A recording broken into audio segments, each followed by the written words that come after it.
In Congress, July 4th, 1776, a declaration by the representatives of the United States of America in General Congress assembled. When, in the course of human events, it becomes necessary for one people to dissolve the political bands which have connected them with another, and to assume among the powers of the earth the separate and equal station to which the laws of nature and nature's God entitle them, a decent respect to the opinions of mankind requires that they should declare the causes that impel them to the separation. We hold these truths to be self-evident, that all men are created equal, that they are endowed by their Creator with certain unalienable rights, that among these are life, liberty, and the pursuit of happiness. That to secure these rights,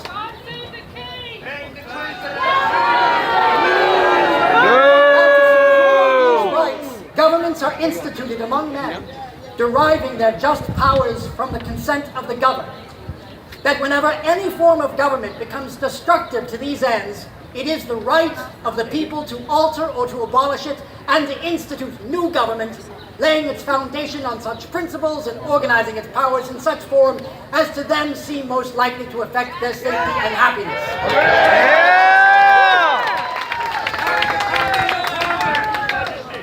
Down with the Indeed, king! will dictate that governments long established should not be changed for light and transient causes.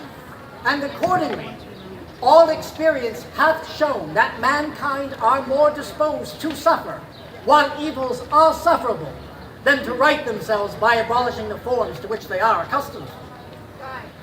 But when a long train of abuses and usurpations, pursuing invariably the same design, reduces them under absolute despotism, it is their right, it is their duty to throw off such government and to provide new guards for their future security.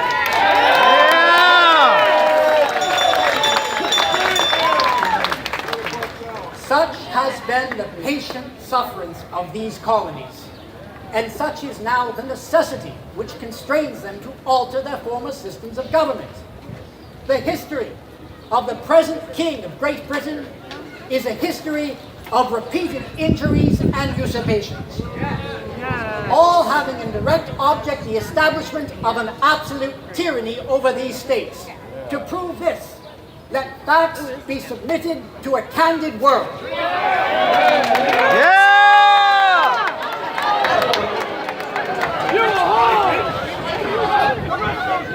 Captain Bender, call you into order, sir.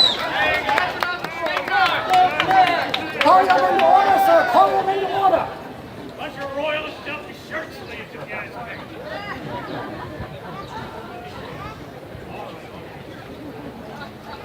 Citizens of Eastland, there are traitors among us who would deprive you of the freedoms that you shall gain by breaking the chains of the King George III. Point them out to me. Let me see who these people are.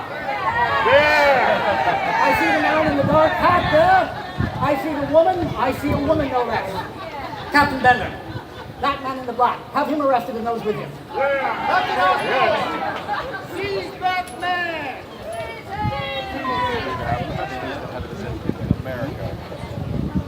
That man in the blue black coat! Get the man in the black coat as well. I think he's the ringleader.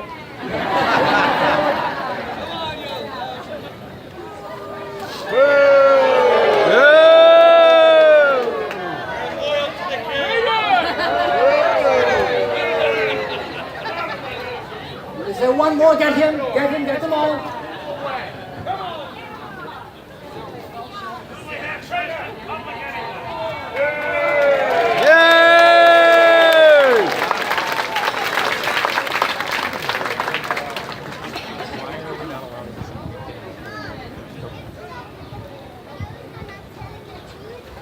The history of the present King of Great Britain is a history of repeated injuries and usurpations, all having in direct object the establishment of an absolute tyranny over these states. To prove this, let facts be submitted to a candid world.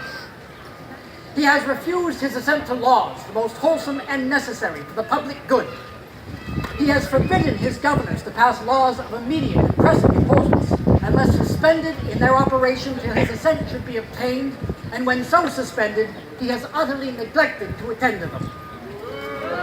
He has called together legislative bodies at places unusual, uncomfortable, and distant from the depository of their public records for the sole purpose of fatiguing them into compliance with his measures. He has dissolved representative houses repeatedly for opposing with manly firmness his invasions on the rights of the people. He has endeavored to prevent the population of these states, for that purpose obstructing the laws for naturalization of foreigners, refusing to pass others to encourage their migrations hither, and raising the conditions of new appropriations of lands. He has obstructed the administration of justice by refusing his assent to laws for establishing judiciary powers. He has made judges dependent upon his will alone for the tenure of their offices and payment of their salaries. He has erected a multitude of new offices and sent hither swarms of officers to harass our people and to eat out their substance. He has kept among us in times of peace standing armies without the consent of our legislatures. He has affected to render the military independent of and superior to the civil powers. For quartering large bodies of armed troops among us, for protecting them by mock trial for any punishments of murders which they should commit on the inhabitants of these states. No more! For cutting off our trade with all parts of the world, for imposing taxes on us without our consent, for depriving us in many cases of the benefits of trial by jury, for transporting us beyond seas to be tried for pretended offenses, for taking away our charters, abolishing our most valuable laws, and altering fundamentally the forms of our government, for suspending our own legislatures and declaring themselves invested with power to legislate for us in all cases whatsoever. He has abdicated government here by declaring us out of his protection and waging war against us. He has plundered our seas, ravaged our coasts, burnt our towns, and destroyed the lives of our people. He is at this time transporting large armies of foreign mercenaries to complete the works of death, desolation, and tyranny already begun with circumstances of cruelty and perfidy scarcely paralleled in the most barbarous ages and totally unworthy of the head of a civilized nation. Death to the king! He has constrained our fellow citizens taken captive on the high seas to bear arms against their country, to become the executioners of their friends and brethren, or to fall themselves by their hands. He has excited domestic insurrections amongst us, and has endeavored to bring on the inhabitants of our frontiers the merciless Indian savages whose known rule of warfare is an undistinguished destruction of all ages, sexes, and conditions.